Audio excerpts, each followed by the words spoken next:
Muchas gracias. Gracias por las preguntas sobre este tema que ha sido de atención prácticamente todos los días, que es sobre las actividades que por disposición de la Secretaría de Salud el sábado pasado fueron anunciadas como que se recomienda su posposición o reprogramación. Pero nos ayuda a retomarlo. Hemos identificado que todavía falta que permee en algunos sectores de la sociedad. Muchos ven estas conferencias matutinas, pero hay quien opta por no, porque está en algunas actividades. Les pedimos por favor su ayuda para dejarlo muy claramente especificado. Número 1, se recomienda suspender o posponer todas las actividades no esenciales que involucran congregación de cualquier número de personas o tránsito de personas en organizaciones de los sectores público, social y privado. ¿Cuándo empieza esto? Ya, en forma inmediata. Lo anunciamos el sábado pasado, sábado 14 de marzo. Segundo, se recomienda posponer o reprogramar todas las congregaciones masivas superiores a 5,000 personas en todos los ámbitos, público, social o privado. Y tercero, que fue una medida concertada con la Secretaría de Educación Pública y el Consejo Educativo Nacional, se anticipa la pausa del calendario escolar a partir del lunes 23 de marzo de 2020 y hasta el final del periodo vacacional previamente establecido, que concluye el viernes 19 de abril, un mes completo. Estas son las 3 medidas intensas de distanciamiento social masivo y decidimos empaquetarlas o presentarlas de manera conjunta para que quedara claro el carácter masivo y la intención de tener un efecto simultáneo de estas 3 intervenciones en todo el territorio nacional. Entonces, ayúdenos por favor a que estas 3 cosas queden claras ya, para que las personas que están involucradas, ya sea en las decisiones gerenciales de las actividades correspondientes o de los eventos programados, procedan a su reprogramación de modo que pueda ser efectiva la medida. Por parte del Sistema Educativo Nacional, el secretario Moctezuma Barragán emitió un acuerdo secretarial en uso de sus atribuciones como coordinador general del Sistema Educativo Nacional. Entonces, esta parte involucra todos los niveles educativos, todos los niveles educativos. Ahora, además, en conjunto con estas medidas, especificamos el énfasis en la protección de las personas adultas mayores, arbitrariamente definido como de 60 y más, en las que se recomienda la asistencia de las familias y de las comunidades para velar por la salud de las personas adultas mayores, asistiéndolas en todo lo necesario para garantizar que no existan movilizaciones innecesarias, particularmente fuera del domicilio. ¿A qué nos referimos? No que se queden sentados o acostados, nos referimos movilidad fuera de la casa. Si tenían que ir a la compra de los alimentos, que alguien les ayude. Si se planeaba que recogieran a los nietos en la escuela, pues ahorita ya no los tienen que recoger porque van a suspender las escuelas, pero que alguien los sustituya. Comunicación continua con las personas adultas mayores si viven solos en la casa, en una casa diferente del resto de la familia o de las amistades. Y también en el caso de todas y todas las personas de cualquier edad residentes en el país, pero de especial interés para las personas adultas mayores, lavado de manos con agua y jabón, no tienen que esperarse a encontrar alcohol gel. El alcohol gel es un sustituto donde no está disponible agua y jabón. Lavado de manos continuo, 10, 12, 15, 20, 30 veces al día. El estornudo de etiqueta, cubrir el estornudo a aquellas personas que estén con síntomas respiratorios, sepan o no que tienen coronavirus, y quien tiene los síntomas que permanezca en aislamiento voluntario en su domicilio. El aislamiento lo que quiere decir es no estar cerca de otras personas, fuera de casa y también dentro de casa. No tienen que estar encerrados en sus cuartos, simplemente eviten estar en una cercanía menor a 1,5 metros de otras personas. Esas son las recomendaciones generales, con énfasis en las personas adultas mayores por su propensión a complicarse. ¿Qué se hace cuando la persona muere a causa del coronavirus? Esa fue la pregunta. ¿Qué pasa con las funerarias? Las funerarias públicas lo van a hacer, se va a echar mano del ISSSTE, del IMSS, de las instalaciones militares y la proyección de la vacuna. ¿Y qué van a hacer, por ejemplo? ¿Cuál es el protocolo sanitario? Por ejemplo, donde fue la sede del Vive Latino y donde acudió al concierto la persona que desgraciadamente falleció, pues es prácticamente la misma zona, está muy cerca. ¿Cuál es el protocolo sanitario que ahí se debe de tomar, independientemente de que hayan estado en concentraciones masivas? Perdón, lo que no entiendo es la conexión entre Vive Latino y la persona que falleció. Bueno, no, la persona que falleció fue a un concierto en el Palacio de los Deportes. Sí. Sí, y ya después otra persona que está viva, que tiene coronavirus, también fue al Vive Latino, que fue otro evento masivo, sí, pero en la misma zona. ¿Hay algún protocolo sanitario en esas zonas que se lleve a cabo? ¿Cómo no? Vamos a disipar un poco de la confusión y la mitología y las mentiras y la desinformación que se ha alimentado por la especulación no técnica, no científica, en voz de innumerables personas que parecieran haber desarrollado capacidades de epidemiólogas y de epidemiólogos, de inmunólogos, de infectólogos en un tiempo sorprendente. La transmisión del nuevo coronavirus 2019 que provoca la enfermedad COVID es idéntica a la de la influenza, a la del metoneumovirus, a la del rinovirus, a la de otros coronavirus y adenovirus e innumerables, más de 300 virus de ocurrencia común en la población en México y en todo el mundo. Entonces, distingamos claramente algunos atributos importantes de identificar. Mecanismo de transmisión.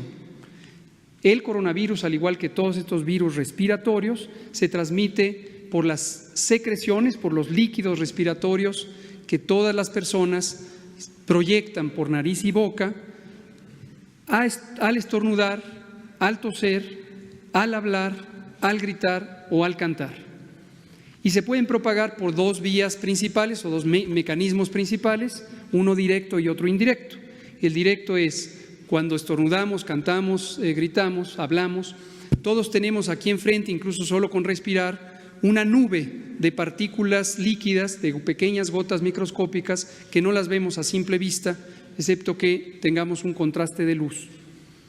Esa nube está presente y más o menos a 1 metro de distancia de todos nosotros. Si estamos cerca de otra persona, la otra persona respira nuestra nube y nosotros respiramos la de ella. Si uno de los dos está infectado con coronavirus, esa nube se proyecta al interior de la vía respiratoria de la otra persona. Segundo mecanismo es gotas que pueden ser visibles a simple vista, de saliva mayormente, con algunas secreciones de la garganta, que se proyectan cuando se habla, se canta, se grita, se estornuda o se tose, y caen generalmente a una distancia aproximada de 6 metros y pueden caer en superficies físicas y permanecer varias horas en esas superficies o en la mano. Achú. Y cuando eso ocurre, con la mano saludamos a otra persona y en su mano le llevamos el virus, y horas después o minutos después esa persona se rasca los ojos, se pica la nariz o se toca la lengua cualquier parte de la boca, e introduce el virus. O lo mismo, tocó una superficie inerte o un material físico donde hay esas secreciones y se lleva el virus a su interior. Entonces, ese efecto produce una eficiencia de transmisión donde cada persona con coronavirus, durante el periodo de enfermedad, que dura 7 a 10 días, es contagioso y puede contagiar en promedio a 2 o hasta 3 personas, en promedio. Esa es la contagiosidad. Entonces, si tenemos una congregación masiva, la eficiencia con que se transmite a la congregación masiva depende del número de personas contagiantes, porque cada persona es capaz de infectar a 2 o 3 más, a 2 o 3 más. Pensemos en un concierto público, 70,000 personas, y que haya un infectado. De esas 70,000, posiblemente 3 salgan infectadas. No perder de vista que 2 a 3 es el número de personas infectadas durante todo el periodo de contagio. Es decir, no es irremediable que una persona contagiante produzca un contagio, por muchas razones que no podemos detallar en este momento, pero que están claramente estudiadas en las ciencias de la epidemiología, la ciencia básica de la salud pública. Entonces, disipemos mitos de que se tienen que hacer contenciones especiales, de que se tienen que usar trajes especiales de alta contención en bioseguridad, esos trajes que son como unas pijamas de color blanco, de un material no poroso, trajes Tyvek, de que se necesitan escafandras o protecciones integrales, de que se necesitan botas para cubrir el calzado. Eso no se necesita. Y esto está claramente estipulado en la guía de control de infecciones que publicamos desde la primera semana de febrero y que es producto del trabajo de más de 60 expertas y expertos nacionales en control de infecciones, infectología, epidemiología, medicina, etcétera, etcétera. Y los espacios públicos, cuando decimos que es conveniente sanitizarlos, que es otra de las disposiciones para las escuelas, no quiere decir tener un gas de cloro, cerrarlas herméticamente, acordonar o empaquetar todo un edificio y llegar con este tipo de personal especializado con aspersores de alta presión. No quiere decir eso. Quiere decir que el personal de intendencia, convencionalmente trabajando en estos espacios, utilice cualquier solución desinfectante de uso común. Por ejemplo, cloro, la solución típica de cloro que se usa normalmente en los recintos escolares y muchos edificios para trapear el piso. Tampoco hay que ponerla en concentraciones excesivas, eso puede ser tóxico y no es necesario ponerlas a concentraciones excesivas. En la guía de control de infecciones viene detallado cuál es la concentración de cloro que se necesita y todo lo que tiene que hacer es las superficies físicas donde hay contacto común de las manos de los seres humanos, que al menos un par de veces al día se limpien. Tan tan.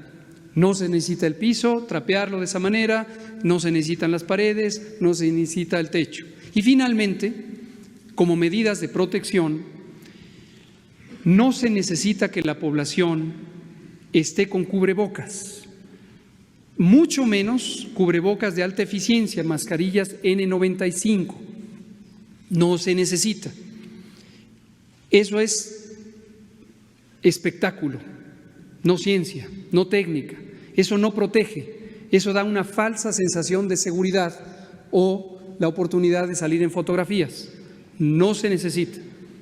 En la guía de control de infecciones se estipula claramente que quienes sí necesitan estas mascarillas N95 es solo el personal de salud que está en contacto directo con los pacientes durante el momento de realizar procedimientos, por ejemplo, la toma de muestras que generan aerosoles, o si una persona fuera a ser intubada para ventilación mecánica asistida, las enfermeras y los médicos que están haciendo el procedimiento necesitan esa mascarilla para protección personal. pero quien esté sentado en la estación de enfermeras firmando recetas o haciendo prescripciones para el resto de los pacientes y que no está en contacto directo con el paciente, no lo necesita. Y lo último que también es común que se pregunte es: tengo fiebre, tengo tos, tengo dolor de garganta, estoy estornudando, ¿dónde me hacen la prueba de coronavirus? No se necesita hacer la prueba de coronavirus, lo dejo muy claro, no porque no se quiera hacer la prueba de coronavirus, sencillamente porque las disposiciones preventivas no esperan o no deben esperar a que se confirme el coronavirus. A partir de todo este momento, una persona con esos síntomas debemos asumir que tiene coronavirus. Cuando estábamos todavía en la temporada de influenza, pero ahorita está ya francamente en la fase final, la mayor probabilidad es que quien tenga estos síntomas sea por coronavirus. No se necesita diagnosticar el coronavirus. Si esa persona es como 8 de cada 10 que no tiene enfermedades crónicas o es un adulto mayor de 60 años o una mujer embarazada, no necesita ni confirmación diagnóstica ni un tratamiento especial en virtud de que no existen en el mundo entero medicamentos específicos para el coronavirus, como no lo existe para la gran cantidad de virus respiratorios comunes cada año. Si es una persona que es adulta mayor, mujer embarazada o tiene las enfermedades crónicas que repetidamente hemos mencionado, incluida la diabetes, que se presenta en 14% a lo largo de la vida en la población mexicana, esas personas sí necesitan una evaluación médica para asegurarnos que no se vayan a complicar. La vacuna, lo más probable es que no vaya a existir ninguna vacuna en el mundo entero hasta que acabe esta epidemia. ¿Por qué razón? Porque el proceso de formulación de una vacuna, desde su base científica, su concepto, hasta el principio de formulación en los elementos moleculares, hasta su modelo prototipo y posteriormente los experimentos en animales, en células, en matraces, en animales, y las 3 fases de la investigación clínica, 1, 2 y 3, para ver primero seguridad, segundo eficacia y tercero efectividad poblacional, tardan en promedio, aún en los casos de que se acelere la intención, no menos de 18 meses. Periodo en el que muy probablemente, por el efecto natural de la respuesta inmune, de la enorme cantidad mayoritaria de personas que no van a tener una enfermedad de trascendencia, nos va a dejar a casi 7 de cada 10 protegidos contra el virus. Y ya no vamos a poder transmitir, no nos vamos a poder infectar y vamos a ayudar a que se extinga espontáneamente la epidemia. ¿Las personas que mueren serán cremadas? ¿Serán cremadas las personas que mueren? ¿Cuál es el protocolo? El protocolo. La Ley General de Salud tiene su reglamento específico para la disposición de cadáveres, tejidos y productos biológicos y contempla las reglas generales de la bioseguridad. Adicionalmente, y para este propósito, pero no es diferente a otros lineamientos de bioseguridad que han existido por muchos años, pero fue nuevamente revisado para verificar que la guía actual de control de infecciones para el nuevo coronavirus incorporara cualquier elemento que se necesite para, dadas las características de nuevo conocimiento sobre este agente infeccioso. Considerando que este agente infeccioso, en términos de bioseguridad, es casi idéntico al de la influenza y al de los otros virus respiratorios y al de innumerables agentes biológicos, la guía ratifica las medidas generales que se requieren para la disposición de restos humanos, tejidos y líquidos en condiciones seguras. Y básicamente son los protocolos ordinarios que en todos, absolutamente todos los hospitales y consultorios del país se utilizan y que corresponden a los estándares internacionales que en este mismo momento se usan prácticamente en todas las naciones. Entonces es un manejo general de protección donde el personal de los servicios de patología generalmente en los hospitales hace un procesamiento de los restos utilizando los mecanismos de protección personal y los equipos de protección personal correspondientes, que no son diferentes a los que se usan y deben usarse para el procesamiento de cualquier persona que fallezca por cualquier causa, conocida o desconocida. Ojo con eso, la bioseguridad del personal que trabaja en los servicios funerarios o los servicios de patología, en toda la cadena del proceso, debe ser siempre íntegra, independientemente de que se conozca o no la causa del fallecimiento y de que ésta sea o no un agente infeccioso. Entonces, se usa lo que siempre se utiliza y en la medida en que se haga correctamente, no hay un riesgo incrementado de daño hacia el personal que labora ni en los campos clínicos ni en el proceso de disposición de cadáveres. Específicamente la inquietud de si tienen que ser cremados, la respuesta es no, no se requiere, porque la mecánica, el mecanismo de transmisión es la vía respiratoria, como ya lo expliqué, no es que emanen elementos infecciosos, no es así, no es así.